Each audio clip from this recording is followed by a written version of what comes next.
In today's video, we're going to take a look at a couple of our star rookie skill position players. These are players that were generally going in the first round of our Dynasty rookie drafts, or at the very least in the very beginning of the second round. That's going to be Marvin Harrison Jr., Malik Neighbors, Rome Odunze, Brock Bowers, Brian Thomas Jr., Ladd McConkey, and Xavier Worthy.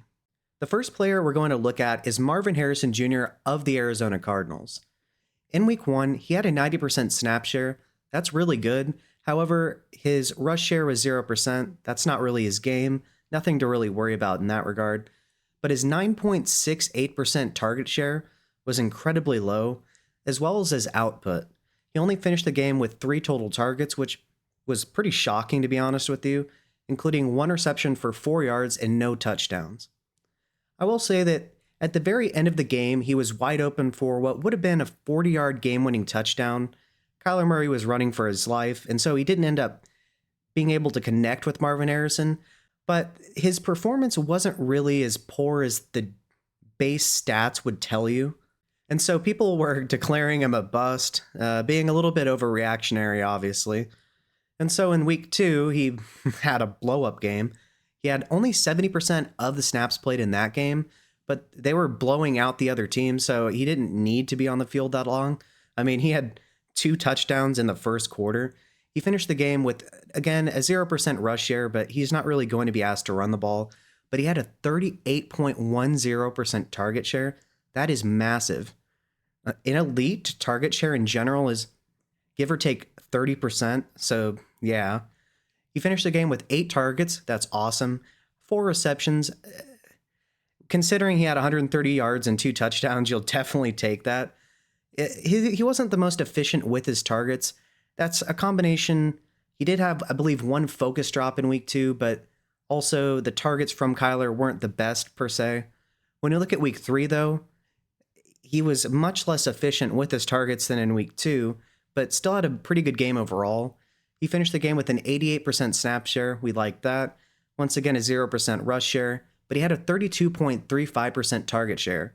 And so that means in 2 of 3 weeks, he's had over a 30% target share. And that's the elite mark that we want to see, because that's what's going to lead to him being able to be a consistent fantasy starter for us. In week 3, he finished the game with 11 targets, only converting 5 of those for 64 yards, but he did score another touchdown. And so in 2 of 3 weeks, he's been a fine wide receiver for us, and he actually had a wide receiver 1 overall finish for us in week 2. And so through 3 weeks, Marvin Harrison Jr. looks every bit of the top shelf wide receiver that we all expected him to be coming out of The Ohio State University. And he looks as though he's going to be a consistent wide receiver 1 for us for many years to come. The next player we're going to look at here is the consensus wide receiver 2, Malik Neighbors out of LSU. He went to the Giants. We weren't really liking that place in the sense of the quarterback play wasn't going to be very good.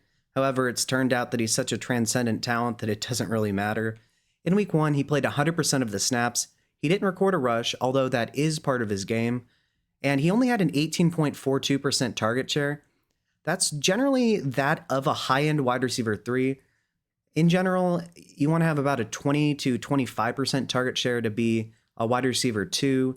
And to be a wide receiver 1, you want to probably be at the 28% plus range. And so in week 1, he had 7 targets. He converted 5 of those for 66 yards and no touchdown. For a first game, that's pretty good, to be honest with you, considering he's on the Giants and he has Daniel Jones throwing on the ball. But then in week 2, holy smokes. He only played 89% of the snaps, but we didn't really care about that. He didn't record a rush, but look at his target share. 66.67% of the targets. That is otherworldly. 18 targets. And so he finished the game with 18 targets, 10 receptions, 127 yards, and a touchdown. That's incredible work. That is what an elite wide receiver 1 looks like. An elite wide receiver 1 is somebody that can produce really no matter the circumstances. I mean, when we think of players that can produce without quarterbacks, we think of players like Justin Jefferson. That is a Justin Jefferson type of game. And so just think about if Malik Neighbors ever ends up with a decent quarterback, let alone a good one. Moving on to week 3, he only played in 85% of the snaps, He did record 2 rushes in this game. He only ended up with 4 yards, but he'll definitely have better days on the ground when he gets end around carries, or even if he's used out of the backfield in general. He did, however, finish with a 36.36% target share. And so that means in 2 of 3 games, just like with Marvin Harrison Jr., he's had over a 30% target share. If he can continue, a 66.67% target share is very unrealistic. We shouldn't expect that percentage of the targets in general, but he could absolutely consistently be at around 36%. And so if he's able to keep up that pace in general, he's likely going to be the most targeted player throughout the entirety of the season. And so coming off of his week 2 performance, he posted 12 targets, 8 receptions, 78 yards, and 2 touchdowns. And that means with Daniel Jones as his quarterback, he's managed to have 3 touchdowns in 3 games. He's managed to have at least 8 receptions in 2 of 3 games. And he's never had a game below 66 receiving yards. And once again, this is what an elite wide receiver 1 looks like. No matter what the situation is, they are able to produce. Just like with Marvin Harrison Jr., this guy is going to be an elite wide receiver 1 for essentially the entirety of his career. The third player we'll be discussing is Rome Odunze of the Chicago Bears. He was selected 9th overall. I understand that he was the wide receiver 3 of this class, but he really isn't too far off from the other 2, really. He did go into a situation with Keenan Allen and DJ Moore, along with having a rookie quarterback in Caleb Williams. And so it really wasn't the best situation for win-now production. I think most people understood that it might take him a minute to get going. But this guy is really talented.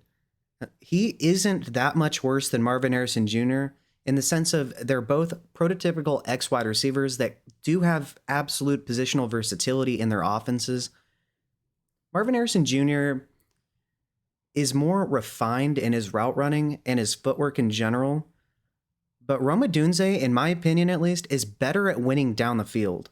I understand that, and 1 for 1, I would rather have Marvin Harrison Jr. Don't get it twisted, but Rome Odunze isn't that far off.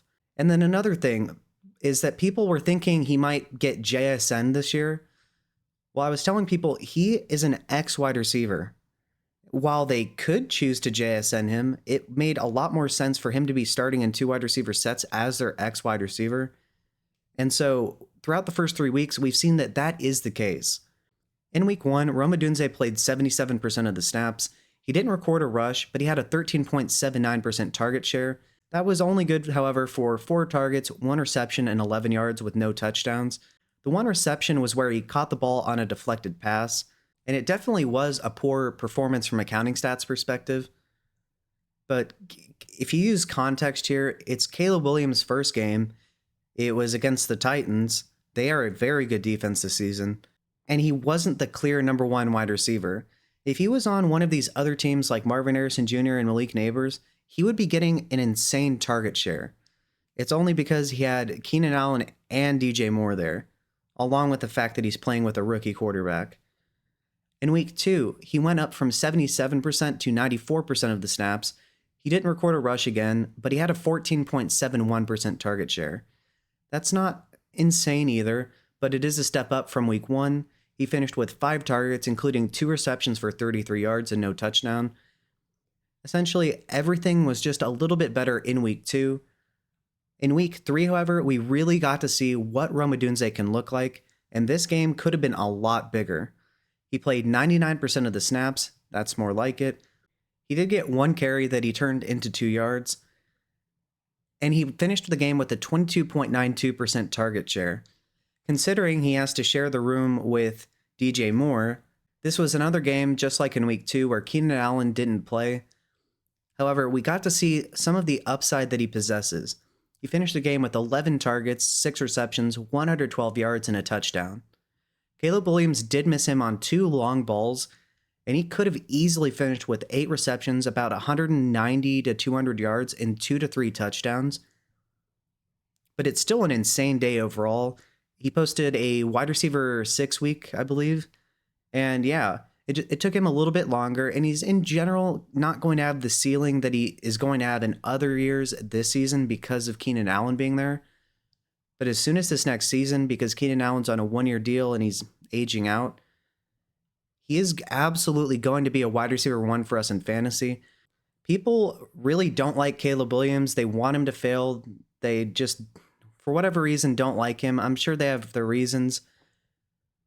But when you think about the fact that Shane Waldron, while the scheme itself isn't that bad, the line is terrible. They can't run the ball. They can't pass block for Caleb Williams. The utilization of players sometimes is bewildering. Like having Rome Odunze block for DeAndre Carter. Really, some of the play calling is pretty strange in my opinion. I think they're going to end up firing Shane Waldron and Eberflus. I think they're going to get an offensive-minded head coach.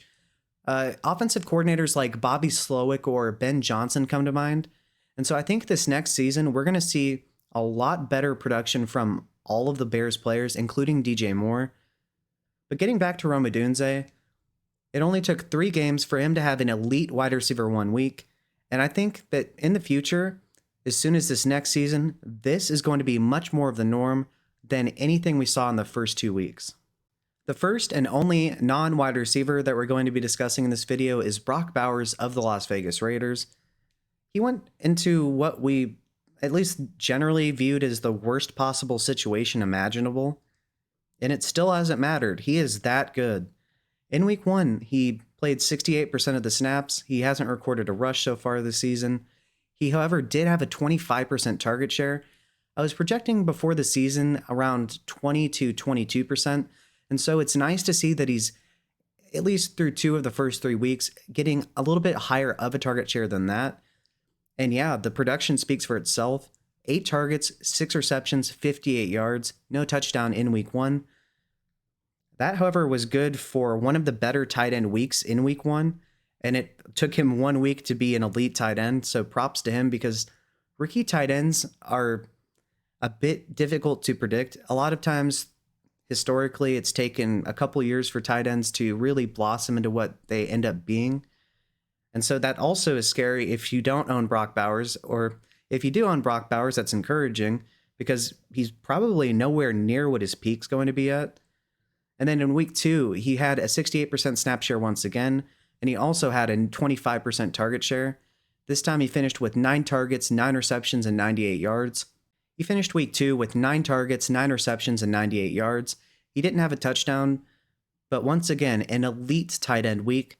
And so in 2 of the first 3 weeks, we saw elite tight end 1 production from him. In week 3, he only played 66% of the snaps, so down 2% from the first 2 weeks. He once again didn't record a rush, and his target share of 10.25 really wasn't the best. He ended up with 4 targets, 3 receptions, and 41 yards, and no touchdown.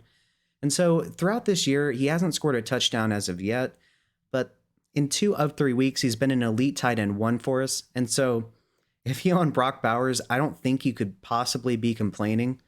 And I must say, he has definitely surprised me. I thought he was going to get off to a little bit slower of a start given his situation, but he is such a transcendent talent that it really hasn't mattered at all. And so it looks as though he is absolutely going to be as good as we thought he could be in the NFL. If you like what you're seeing so far, please feel free to like and subscribe. I'd love to continue doing these videos, and I love charting out the data from week to week, and so that we can see the progression of players from week to week, and then what we might be able to predict based on the data from the previous week's production. Once again, if you like what you're seeing, please like and subscribe. The next player we'll be discussing is Brian Thomas Jr. of the Jacksonville Jaguars. After trading down, they selected him 23rd overall, and so he was still a first-round wide receiver. In general, I feel as though he'd be in the discussion for quite a few drafts to be wide receiver 1, but definitely a step below the other 3 wide receiver prospects in my opinion. But this guy was very, very good coming out of college. And if you saw a couple of my videos before the first week, I was saying that this guy is a very good wide receiver, but he has a ton of potential. And that if he really hits his peak and hits his high-end outcome, this guy could be an elite wide receiver 1. If you look at the counting stats here on the screen, it's not going to really indicate how well he's performing. For instance, in week 1, He had a touchdown on his first target over Jalen Ramsey that he almost caught, but he was pass interfered with. And so it's not going to show you there, but he could have had 5 targets, 5 receptions, about 90 yards and 2 touchdowns in week 1. And so he finished the game with a 77% snap share, no rushes, but a 21.05% target share. That is wide receiver 2 level in terms of the target share.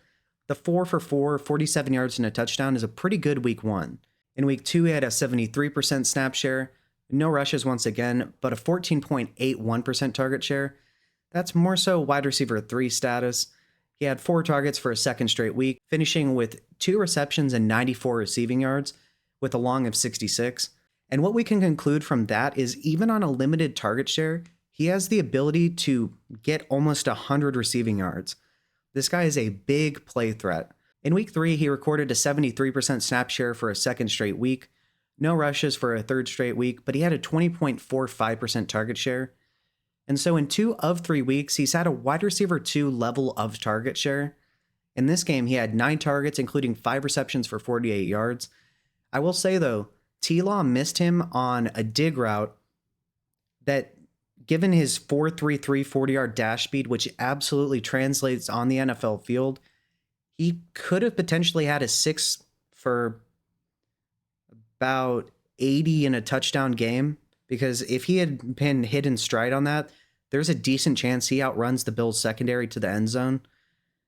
He looks incredibly fast on the field. On Player Profiler, through 2 weeks, he has a 93% win rate on his routes. That's actually second in the NFL. And so while this guy was, in general, once again, the wide receiver 4, and I do still think that he's the 4th most talented wide receiver in this class, these counting stats are not indicative of how well he's actually playing. The second to last player we're going to mention here is Ladd McConkey of the Los Angeles Chargers. He was, in general, viewed as an early second-round pick in our Dynasty rookie drafts. He was an early second-round real-life NFL pick. He was praised for his elite route running, which is elite. I think, in general, he's probably a top 15 route runner at the wide receiver position already at the NFL level. This guy snaps ankles with the best of them. All right, when we look at his production, though, in week 1, he had a 67% snap share. He didn't record a rush, but he had a 28% target share. That in and of itself is amazing. That is the low end of a wide receiver 1's target share. The only issue is, despite having a 28% target share, the overall passing offense is really limited in this disgusting Greg Roman-led offense. And so despite having a 28% target share, he only had 7 targets, which is good in and of itself. I'm not complaining about that. It's just that with that kind of target share, he should be having more targets. Regardless, though, he had 7 targets, 5 receptions, 39 yards, and a touchdown. On that touchdown, he displayed some wicked route running, and he broke 2 people's ankles on his way to the end zone. I was thoroughly impressed. In week 2, his snap share went down from 67% down to 49%. However, he still had a 21.05% target share. That's wide receiver 2 level. Now, the only issue is, despite having a 21% target share, that's only 4 total targets, which he converted 2 of for 26 receiving yards and no touchdown. He is so much more talented than this final stat line indicates. It's an absolute shame that they have Jim Harbaugh and Greg Roman there. They're going to be very good running the ball, but they're going to waste his talents, in my opinion. This guy should be a PPR machine. He deserves a lot more targets per game.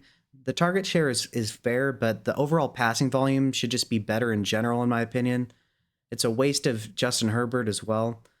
In week 3, he had a 72% snap share. He didn't record a rush. He hasn't yet. That's not probably going to happen too often. But he had a 31.58% target share. That is elite wide receiver 1 level. But once again, just like in week 1, a 31.58% target share is only good for 6 total targets. He converted 3 of those for 44 yards. And so with Ladd McConkey, I view him in general as a much better real-life talent than he's going to be for us in fantasy, at least for the short term.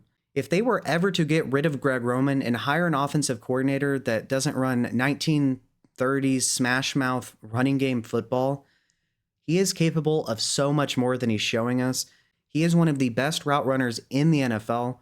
He should be a PPR magnet. He should be getting 10 targets, 8 receptions, 80 yards every single week. And so I think in a Greg Roman offense, he's probably going to be more of a wide receiver 3 for us than a wide receiver 1 or 2. But if they ever get a better offensive coordinator, this guy has serious potential, especially if you're in a full point PPR. The final player we'll be discussing in this video is Chiefs wide receiver Xavier Worthy. The Chiefs traded up in the first round in order to be able to snag him.